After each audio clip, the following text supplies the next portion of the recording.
Natapos tayo kung saan nagsaad ang bida habang nakahubad na kayanan niyang gamutin ang Beast King sabay labas sa kutsilyo sa kanyang kamay. Kasunod nun ay agad niyang ginamit ang kutsilyo para sugatan ang kanyang dibdib na banda sa puso nito at matapang niyang sinabi na bago niya ito mailigtas kailangan munang pamatak ang kanyang dugo. Pagkatapos niya itong sugatan ay agad niyang itong itinuro sa Beast at pinamamadali ito para inumin ang kanyang dugo habang maaga pa. Namumula naman ito at nahihiya dahil sa pagkakita nito sa katawan ng bida. Tinapin din nito ang isa niyang mata habang sinasabi sa bida na kung ano ang pinagsasabi nito dahil para sa kanya na isang Great Emperor ay imposible niya itong gawin. Ipinaliwanag naman ng bida sa kanya ng mabuti na ang kanyang heart blood daw ay magpaprotekte daw ito sa core ng beast. Pagkadinig nito sa paliwanag ng bida ay wala na itong nagawa at nahihiya itong sumang-ayon dahil wala na daw siya pakialam kung ano ang mangyari basta ang mahalaga daw ay magagamot na siya. At habang dinidilaan nito ang dugo sa dibdib ng bida ay patuloy pa din ito namumula kaya napapasabi na lang ito na sana nga ay maging okay na ang kanyang hardcore pagkatapos nito. Nagmatikman na niya ito ay sobra itong nasiyahan sa lasa ng dugo na kanyang nainom at para siyang napunta sa langit. At napasabi pa ito sa kanyang dugo na para daw itong napapalibutan ng kung anong uri ng lakas at di niya mapigil ang mapasigaw sa kasiyahan na kanyang nararanasan. Pagkatapos nun ay napaupo ito at ang bida naman ay nakapagsuot na ito ng damit at tinanong ang Beast King na ang injury daw nito ay na-stabilize na kaya ngayon daw ay baka pwede nitong sabihin ang kanyang pangalan sa kanya. Dahil sa kabila din naman daw ng lahat ay siya naman daw ang master nito. Di naman ito tumanggi pa at agad nang sinabi ang pangalan nito sa malumanay na tono at siya daw ang Great Emperor na si Deilo. Kasunod nun ay mahinahon itong nagtanong sabi na ngayon daw ay kiniklem na daw nito na siya na ang kanyang master ay pwede daw ba na sabihin ng bida sa kanya ang. Bago pa man niya ituloy ang kanyang tinatanong ay may madilim na ekspresyon itong tinignan ang bida, at bago niya itinuloy ang kanyang tanong na kung pwede na sabihin sa kanya nito kung paano niya saktong nalaman na may injury ito na kagagawa ng isang dragon power. Nakaramdam naman ito ng konting takot sa paraan ng pagtatanong ni Deilo sa kanya at napaisip ito na ang connection daw ni Deilo ay isang extinct dragon clan at malinaw na ito ay hindi simple lang at sigurado siya na hindi nito alam kung ano ang nangyari sa kanya. Kasunod nun ay napabuntong hininga ito habang naalala nito ang nangyari sa kanya noon na kung saan natilsikan ang mata niya ng dugo ng dragon, at sinabi na may malungkot na tono kay Deilo na hindi naman daw niya ito nais na itago kay Deilo dahil nung 2 months pa lang daw ang nakaraan kung saan natilsikan ng dugo ng dragon ang kanyang mata. At mula daw nun ay pag nag-focus siya sa pagtingin sa mga beast ay nakikita daw niya ang panel na kung saan dito naka-record ang lahat ng information tungkol sa beast na kanyang tinitignan. Dagdag pa niya na ang injuries daw nito ay nakita niya na naka-display sa information ng panel na ito at tinatawag niya itong system. Kasunod naman nun ay naalala ni Deilo ang isang dragon na may nagliliyab na mata na kahalitulad ng sa bida. Saad pa nito sa kanyang isip ay sasalaysay daw ng bida dito parang lahalin tulad ito ng isang legendary demon god eye. Dagdag pa niya habang inaalala ang pulang mata ng dragon god ay ang demon god eye, ay maaring makakita ng lahat ng information na tungkol sa magical beast at napapagkamalan daw ito ng bida na isang system. Pero dito nito alam na ang kapangyarihang ito ay tanging namamana lang sa Dragon Clan Demon God at bakit daw ang bida ay isang tao lamang. At napatanong pa ito sa kanyang isip na may seryosong mukha na nakatingin sa bida na kung sino daw ba talaga ito. Nang dahil sa titig nito ay nagsalita ang bida na kung may sasabihin ba ito sa kanya na kung ano. Pero di naman ito sumagod agad at napasabi na lang sa kanyang isip na kahit ano pa ang bida ay siya pa din ang kanyang master, at kung ito daw ay tutuong na demon god ay ang pagsunod dito ay magkakaroon sa kanya ng isang malaking benepisyo. Kasunod nun ay imupo ito ay masayang sinabi sa bida siya ay naka-jackpot, na siya naman hindi maintindihan ng bida sa kung ano ang ibig sabihin nito na siya ay naka-jackpot. At may buong kumpiyansa nito sinabi sa bida na ang mga mata nito ay nag-mutate dahil sa dugo ng dragon na tumalsik dito kaya nag-transform ito sa legendary demon god eye. Nagulat ng ang bida sa narinig nito sa nangyari sa kanyang mata at kinumpirma nito kung Dragin ay batalag ito at hindi isang system. May panunuya naman ito nagsaad na wag managinip ang bida dahil hindi naman daw itong isang transmigrate at labis lang daw ito nagbabasa ng isang novels. At ang data na nakikita nito ay isa lamang external manifestation ng Demon God Eye. Napahanga naman ito sa ginawang pagpapaliwanag sa kanya ni Dalo tungkol sa kanyang mata at sa abilidad ng Demon God Eye. Subalit napahawak ito sa kanyang baba habang napaisip na kung ganun daw ay bakit may narinig siyang nagsalita nung nakaraan. Naalala naman niya ang panahon na nangyari ito na kung saan habang nasa braso niya ang maliit pa na si Black Fang ay may narinig siyang nagsalita na bilasan niyang kunin ang magic crystal dahil kaya nitong ma-awaken ang kanyang beast bloodline at tagumpay itong mag-transform. Naisip pa nito ang mga nangyari sa kanya at ang una ay pagkatapos ng pag-atake ng Demon Dragon ay ito ang nagturo sa kanya para makita ang crystal, at nagsalita na, ito daw ay kayang mag-awaken sa Black Fang bloodline.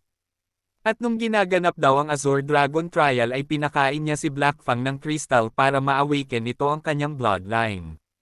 At hindi nito inaasahan na nag-evolve nga si Black Fang at naging Hellstone Wolf kaya nagawa niyang makapasa sa Academy Trial. At ang sumunod daw na nangyari ay di niya sigurado kung nangyari daw ba ito ulit. Samantala habang nasa malalim siyang pag-iisip sa harap ni Dalo ay may isang beast na nakakita sa mga ito mula sa malayo. Na may nagliliyab na kapangyarihan at nagmamasid at naghahanap ng tamang panahon para umatake. Maya-maya pa ay tuluyan na nga ito umatake habang hindi pa nakahanda ang dalawa, kaya naman kinagulat nila ito ay di malaman ang ano ang kanilang gagawin sa malakas na shockwave na pinakawalan ng beast. Kaya naman sinigawan siya ni Dalo na itigil nito ang kanyang pag-iisip ng malalim, at makikita natin na nakaharap na ang dalawa sa beast na nagpapalabas pa din ng matinding kapangyarihan.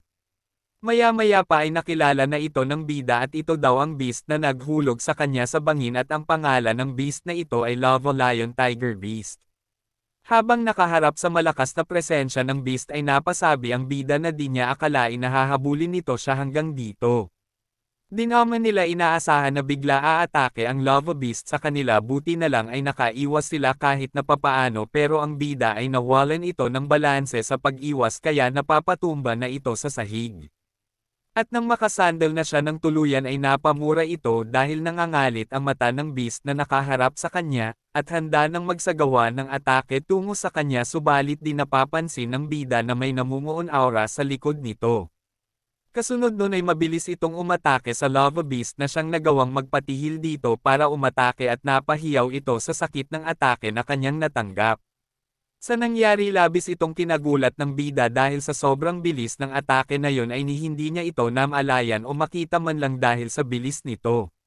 Kung nakarating ka na sa part na ito ay maaari po ba na pakipindot ang like sa ibaba, maraming salamat po.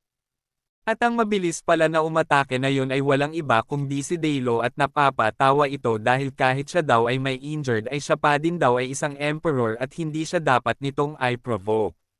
Subalit din naman nakinig ang Lava Beast dito at agad itong umatake gamit ang kanyang paa na may matalim na kuko habang may malakas na sigaw. At sa atake nito ay di nakaiwas si Dalo kaya nagkaroon ng malakas na pagsabog ng lupa sa kinaroroonan ng mga ito kaya nabalot sila ng alikabok. Nang mawala ang alikabok ay makikita na natin na nagawan salagi ni Dalo ang pag-atake ng Lava Beast habang nakahiga sa sahig habang pinipigilan ang Lava Beast. Kaya napamura ito dahil daw wala daw respeto ang Lava Beast sa kanya na bilang isang emperor kaya makikita daw nila ngayon ang hinahanap nito. Kasunod nun ay galit itong nagpakawala ng pulang shockwave sa beast upang turn ito ng election, ng leksyon. Maya-maya pa ay nagkaroon ng parang mata sa likod ng beast na matalim na nakatitig dito at nagpapakawala ng matinding kapangyarihan at tinawag niya itong Heaven's True Eye. At sa nangyari ay nanuyot ang Lava Beast at unti-unting nawala ang liyab nito sa katawan at naigan bato na ito na unti-unting nagbibitak. Hanggang sa tuluyan na itong nabasag sa harapan ni Dalo kaya dahan-dahan na ito bumabangon, samantala ang bida naman na nanunood lang sa malayo ay nakahinga na ng maluwag nang makita na patay na ang Lava Beast, at napasaad na sa wakas ay ligtas na sila, subalit hindi daw maganda ang pakiramdam nito. Pagkatapos niya itong sabihin ay bigla na lang ng labo ang mata nito at unti-unti na itong nagsasara kaya may pag-aalala na tinawag ni Dalo ang pangalan nito. Napunta na tayo sa consciousness space ng bida at dito ay may nagsalita ang figure na sa di kalayuan na sa wakas ay nagising na ang ating bida. At ang nagsalita pala na ito ay isang malaking dragon na may demon god's eye, at sa katawan nito nakaupo ang bida na labis na nagtataka at nagtatanong kung sino ang nandito at kung sino daw ang nagsasalita sa kanya. Naging labis pa ang pagtataka nito nang mahawakan niya ang katawan ng dragon kaya nagtanong ito ulit kung sino daw ito at kung saan siya naruroon. Nagsaad naman ang dragon na kung nakakalimutan ni ba siya ng bida dahil siya daw ang nagturo sa kanya para sa pag-evolve ng beast nito. Agad naman ito naalala ng bida na siya pala ang naririnig nito na nagsasalita ng diretso sa kanya para mahanap niya ang Bloodline Awakening Crystal. Kaya tinanong ito muli ng bida kung sino pa talaga ito. Nagsaad naman ito na siya ay na-awaken ng kapangyarihan ng Bloodline subalit hindi nito alam kung sino ba talaga siya. Napaisip naman ito sa sinabi ng Dragon Tongkol sa kapangyarihan ng Bloodline kung ito daw ba ay dahil doon sa Dragon Blood na tumalsik sa kanyang mata. Nagsalita naman ang dragon na ang alam lang niya ay matutulungan siya nito na maabot ang Supreme Glory. Natawala naman siya dito dahil sa kung ito daw ay di niya alam kung sino siya ay magagawang tulungan siya kaya nagtanong siya kung nagpapatawa daw ba ang dragon. Subalit nagsaad lang ang dragon na alam niya na alam na ng bida ang kakayahan nito dahil nasaksihan daw ng bida ang kung ano ang kayanyang gawin. Kasunod nun ay lumabas ang information sa harap ng bida at nang mabasa niya ito ay pinagpapawisan na lang ito sa kanyang nakikita. At napasabi ito na ang system panel daw pala ay ang dragon daw pala talaga ang may kagagawan nito. At nag-usap pa ang mga ito na parabang nakikipag-chat lang sa messenger. Sabi ng dragon ay nakikita nito ang lahat ng information tungkol sa mga magical beast at ang gagawin lang daw ng bida ay summon siya sa kanyang consciousness. At siya ay magpapakita kaya sundin nito ang kanyang instruction at siya ay magiging legend sa lahat ng mga tao. Labis naman siya nagulat dito dahil napakadaming benepisyo ito sa kanya kaya nagtanong siya kung ano ang goal ng dragon. Sumagot naman ito na para daw ma-recover nito ang kanyang nawawalang memorya pero deep Aiden siya masyadong sigurado dito. Nagtanong naman ang bida na kung bakit daw ito nagpikite sa kanya ngayon dahil sa naisip niya na ito ay isang system lamang.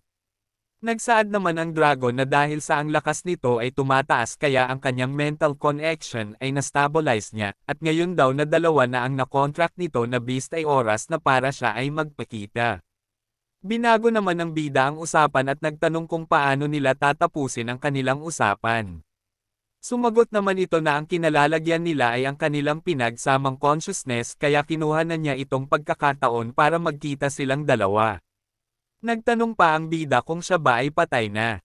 Na hindi naman sinang-ayunan ng dragon bagkus ay sinabi nito oras na para ito ay gumising. Bago pa man siya magising ay nagtanong siya ulit kung magkikita pa ba sila ulit, na din naman sinagot ng dragon at ang sabi lang nito na siya ay laging lang na nasa tabi nito. Kasunod nun ay nalipat na ang eksena sa hospital kung saan nandito ang bida na kagigising lang sabay tanong sa isip nito na kung bakit daw ito nagtapos dito sa hospital, dahil sa pagkakaalam niya ay nasa kuweba siya nung bago pa siya mahimatay at pumasok sa kanyang consciousness. Sa pag-iisip nito ay bigla dumating ang guro at ang principal na nakita sila nito na nagising na kaya may pag-aalalang tinawag ng dalawa ang pangalan ng bida. At nagsaad pa ang guro na binigyan daw sila ng bida ng labis na pag-aalala. Mabilis naman bumangon ang bida at napahawak sa ulo nito habang sinasabi sa principal na sa pagkakatanda daw ng bida ay nasa liblib siya ng cliff cave, kaya napatanong ito kung paano siya napunta sa hospital. Sinagot naman ito ng principal na ang rescue team ang nakahanap sa kanya sa loob ng kuweba at nadiskubre nila ito siya na wala ng malay na nakahandusay sa lupa. At may pagtataka pa nitong tanong na kung ano daw ang nangyari sa kanya sa kuweba dahil sa nakita nila ang bangkay ng Lava Lion Beast sa loob ng kuweba, na kung saan nandun ang bida at ito ay may 100 meters lang ang layo mula sa bida.